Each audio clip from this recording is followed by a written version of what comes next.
Hello my friends, after watching so many YouTube videos about macro, they all say the same things and miss out on the most important ones. So I decided to do a video where I will talk about what actually matters when it comes down to basic macro in League of Legends. Who am I to tell you though? I'm a multi-season challenger player myself and was full-time pro player. When we want to talk about macro, the first thing we need to understand is how we even get to the point of where we can play macro. So what enables us to play macro basically? It's minion waves or so-called priorities.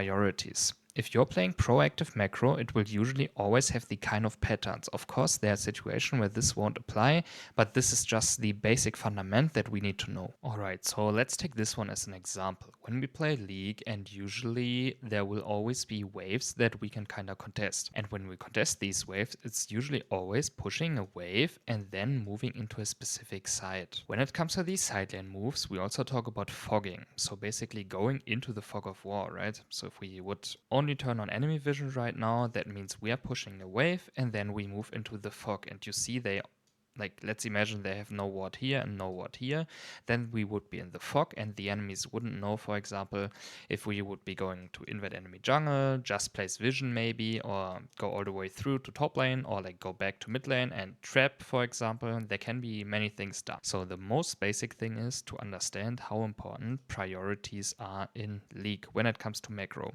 If the enemy is pushing in every single wave on every single lane and they basically have 3 lanes and 3 priorities all the time, then it's not really possible for you to play any sort of macro in the game. Okay, so with this example, now we are shifting to top side, right? Enemy node is here, we just run him down. So now we have a few possibilities. When we are looking at the bigger picture, now we always need to look at the waves kinda. And what a lot of people do is define waves into specific types of waves. So for example, there can be play waves, there can be get vision waves, there can be hit turret waves or something like this. Because if there's no wave, there will be no play in general. That's like the most basic thing in League. So for example, let's say our main goal would be, I don't know, taking T1 top lane right now. Should we now move top lane all the way through and play on this wave and hit the enemy turret? Yes or no?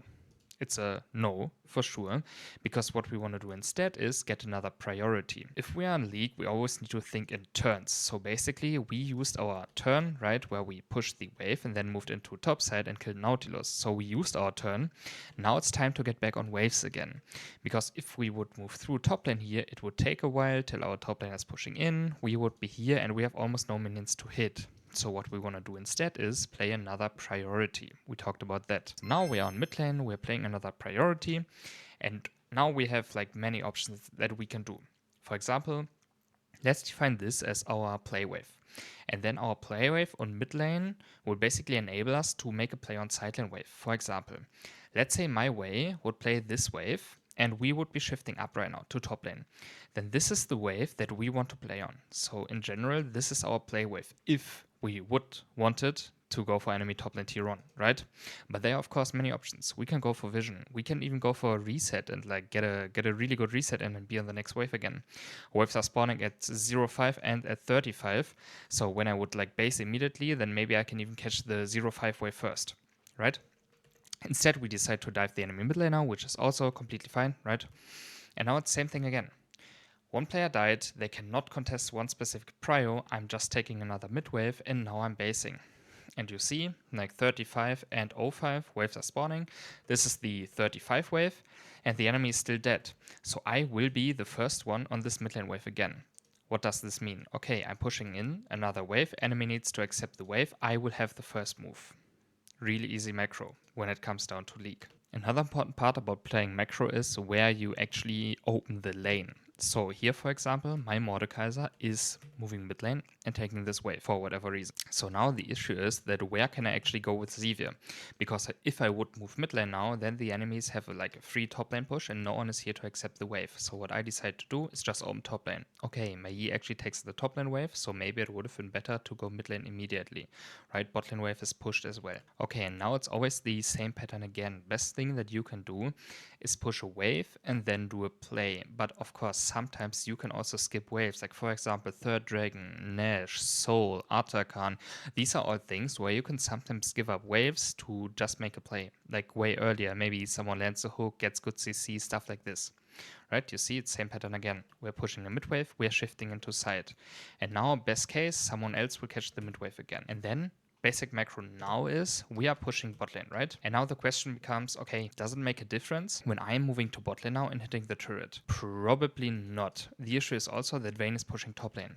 So what I decide to do instead is I just channel my recall and now I'm accepting the top lane wave. This may sound a bit weird for some people, but let's imagine I wouldn't have done that. Then maybe like, we could have done different things on bot lane, but let's say we would like to play into top side now. So my team would have reset it faster and then we just play into top lane and play for the T1, for example. Then I'm really early on the top lane wave and we basically have a play again on a specific wave, right? If there's no wave, we have no play. Okay, now next thing. When we are talking about basic macro, it's important to understand that we can take waves at a specific level. So taking waves high basically means we are taking them really far up. Taking waves mid are like here, and just receiving waves, it's more like taking them here. The advantage of taking waves high is that you will be able to move way faster into a specific side, for example, and then look for plays, right? And the enemies then need to show mid lane again. So here it's same thing. We are on mid lane, we are pushing the wave. Someone push bot lane wave, so Gragas needs to accept that one. And now the enemies can never ever run into us here because we have full control. The enemies need to get mid lane first, and now we're back to wave again. So we don't want to overcomplicate stuff, especially at the beginning.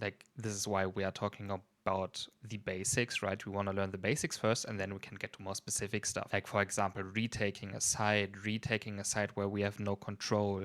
How do we actually face check bushes? How can we cover our side laners to push a specific side lane wave out?